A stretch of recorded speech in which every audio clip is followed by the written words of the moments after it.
नमस्कार दोस्तों, मेरा नाम शुभम तिवारी है और मैं आपका अपने YouTube चैनल पर हार्दिक स्वागत करता हूं।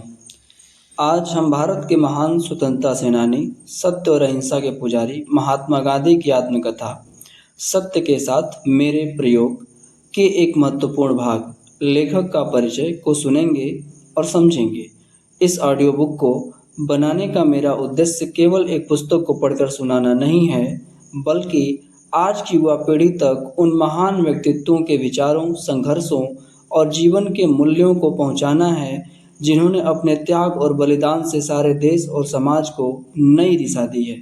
आज के समय में जब हम अनेक चुनौतियों का सामना कर रहे हैं, तब महात्मा गांधी के जीवन से हमें सत्य, ईमानदारी, आत्मानुशासन, धैर्य और संघर्ष की प्रेरणा मिलती है।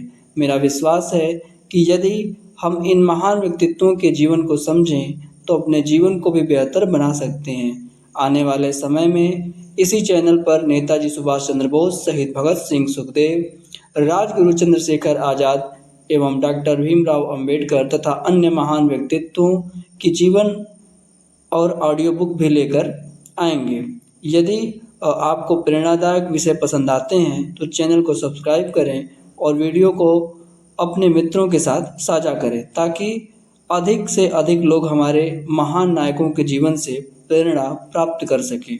तो आइए बिना किसी देर के शुरू करते हैं महात्मा गांधी की आत्मकथा सत्य के साथ मेरे प्रयोग का प्रथम भाग, लेखक का परिचय।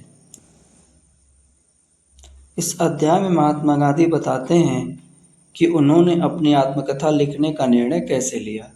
उनके मित्रों और सहयोगियों ने उन्हें अपने जीवन के अनुभव लिखने के लिए प्रेरित किया। कुछ लोगों ने यह चिंता भी व्यक्त की कि आत्मकथा लिखने से लोग उनके विचारों को अंतिम सत्य मान सकते हैं और यदि भविष्य में उनके विचार बदल जाएं तो भ्रम पैदा हो सकता है। गांधी जी स्पष्ट करते हैं कि उनका उद्देश्य केवल अपने जीवन का वर्णन करना नहीं, बल्कि सत्य के साथ किए गए अपने प्रयोगों की कहानी बताना है।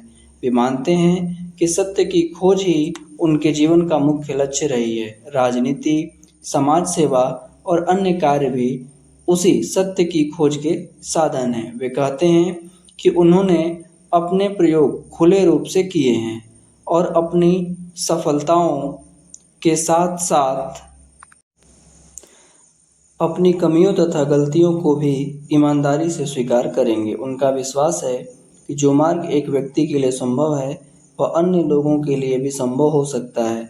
गांधी जी के अनुसार सत्य ही ईश्वर है। सत्य की खोज के लिए विनम्रता, आत्मनिरीक्षण और ईमानदारी आवश्यक है। मनुष्य को अपनी गलतियों को स्वीकार करने का साहस रखना चाहिए। आत्मकथा का उद्देश्य आत्म प्रशंसा नहीं, बल्कि अनुभवों से सीख साझा करना है।